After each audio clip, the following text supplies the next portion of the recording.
Welcome back to the deep dive. Today we're taking a really intense stack of source material and giving you the shortcut to the core understanding. That's right. We are immersing ourselves in the work of Dr. Turi, looking into his teachings on celestial influence, something called the cosmic code, and, well, what I think is most important, the huge untapped potential of the human mind. Our sources all center on Dr. Turi, who is a clinical hypnotherapist and an astral psychologist. His approach is, very structured. He's really trying to bridge that gap between these ancient metaphysical ideas and modern psychology. And just for a little context, his background is pretty interesting. Dr. Turi is from La Provence in the south of France. Oh, wow. Yeah, the very birthplace of Nostradamus. So that connection alone, it sort of lends this historical weight to his focus on, predicting and understanding these cosmic cycles. So that sets the stage immediately. The whole framework really hinges on a few, monumental assertions. Yeah. There's the power of a subconscious force he calls the dragon. The idea of cosmic consciousness and this pretty stark claim that humanity is way more powerful than we realize. But right now, we're operating in a default low energy state. We are, and this is his term, acting robotically. Exactly. He's basically saying that while we have this divine potential, we are, for the most part, governed by this unconscious programming, something embedded in our psyche from birth. And that code dictates everything. Our reactions, our fears. All our patterns, yeah. Until we consciously, actively decide to override it. So our mission for this deep dive is to unpack exactly how this cosmic code supposedly programs our minds, what this dragon really is, and how Dr. Turi says we can apply our will to reshape, not just our own lives, but the common future of humanity. Okay, so let's unpack that core idea that really gets this whole philosophy going, the cosmic code of the universal mind. According to Dr. Turi, humanity's starting point is being programmed by this code. What does that actually look like in practice? It looks a lot like determinism, but, and this is key, with an escape clause. The code in this framework is really the map of celestial mechanics that were active the moment you took your first breath. So your birth chart, essentially. Basically, yeah. And the framework suggests these alignments imprint predictable behavioral patterns, making us act, as the source puts it, robotically neurally, according to our stars. That sounds incredibly deterministic. I mean, if we're programmed by the stars, where does individual accountability even begin before we get to this cosmic consciousness state? And before we go on, what exactly is the dragon in this context? That's a really crucial distinction to make. The stars don't force an action. They just set the stage for a reaction. The dragon is that deep subconscious programming that keeps us reactionary. Can you give an example? Sure. If you have a temper, or if you keep finding yourself in the same kind of flawed relationship over and over, or you repeat the same mistakes at work, that's the dragon, is the celestial programming driving you on autopilot. I see. So his primary job isn't to tell people they're doomed.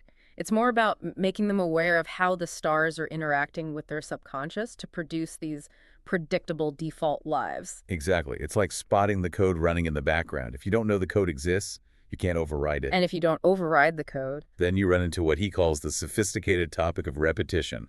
The future, he says, is nothing else than the reincarnation of the past. The reincarnation of the past, that phrasing it's a little confusing at first. It is, yeah. But once you break it down, the meaning is actually pretty powerful. Our current actions, our habitual thoughts, if they're all dictated by that subconscious dragon, are literally building tomorrow based on yesterday's patterns. We just keep bringing the past back. Precisely. And if the majority of people stay unaware and just act robotically out of fear and ignorance, well, the future is just going to replicate the conflicts and challenges of history. Right. The whole system defaults to chaos unless we intervene. So the stakes are incredibly high. If we're all acting like robots, programmed by these subconscious patterns, where's the room for real free will, for change? And that, I think, is the upgrade we need to talk about. Cosmic consciousness. Okay, so here's where we move from the problem, the programmed robot, to the solution, which is the active creator. The key, according to Dr. Turi, is reaching cosmic consciousness. And understanding how the universal mind works through your own brain. Right, and once you have that awareness, you can apply your will. And this will is everything. It's the mechanism for liberation. The source defines it explicitly as the part of God in each one of us. The divine essence. It is. It's the divine essence that gives us the ability to choose, to create, and to override all that natal programming. It's the highest frequency available to us. Okay, so when you apply this will, this access point to our divine capacity, what's the outcome, like physically or energetically? How does this abstract idea actually manifest as power? By consciously activating the will, you allow yourself to use what he calls computerized energy. And this energy is the real power that defines who we are. It stops us from just being a robot, So without the will, you're on baseline mechanical energy. just following the programming. But if you apply the will, you switch over to this creative, computerized energy. This really synthesizes the source's view on human nature, which is, I mean, it's incredibly optimistic. We're not just consumers of creation, we're participants. Absolutely. The source says, we have been made in the image of God creation. You like it or not, you know it or not, you have the essence of creation. And the takeaway from that is just monumental. It is. We are God and goddesses in training on this dense physical world with the power to create. That's the whole premise of the philosophy. The potential's already there, it's just dormant for most of us. And to make this really high-level concept of potential energy a bit more relatable, Dr. Turi uses a very physical analogy, which I found helpful. The human being as a symmetrical battery. Right, he really emphasizes this symmetry to kind of underscore balance and operational integrity. We have two eyes, two arms, two legs, 2 feet, the two sides of the brain. A perfectly balanced symmetrical system. The perfect vessel for that computerized creative energy. If the system is balanced, it can hold a powerful charge.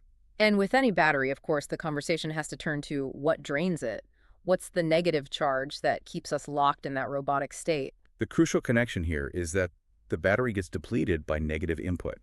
That means feeding evil, which he defines as fear, worry, and negativity, and not supporting faith and hope for humanity's future. So his personal mission. Is explicitly to free humanity from fear and ignorance, because he sees those two forces as the ultimate energy drains on us, both individually and as a collective. The argument being that when you're fearful, you're essentially just diverting all your computerized energy back into servicing the dragon, that subconscious programmed reaction. Instead of activating your conscious will. Precisely. Fear is the great inhibitor of the will. It prevents the battery from holding that high-level charge. We've established fear as the definitive drain on the symmetrical battery. So what are the precise mechanics, according to the source, for charging it back up? How do we access that enlightened state? How do we flip the switch? The mechanism is positivity, but it's not passive. It has to be cultivated and applied with real intent.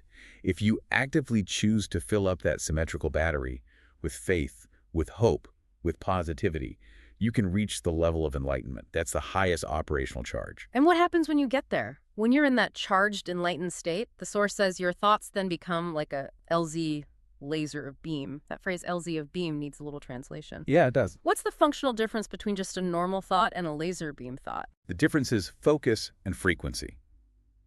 An ordinary thought is diffuse, right? It's scattered, it's often unconscious, it's influenced by the dragon. A charged thought is like a laser, highly focused, directed by the conscious will, and operating at a much higher frequency. What's fascinating is how this laser beam is supposedly applied. It doesn't just affect you, it influences a higher collective entity. The source says this focused thought switches the superconscious in time and space. Right. Can you clarify what the superconscious is in this framework? The superconscious, in Dr. Turi's philosophy, is essentially the collective human consciousness.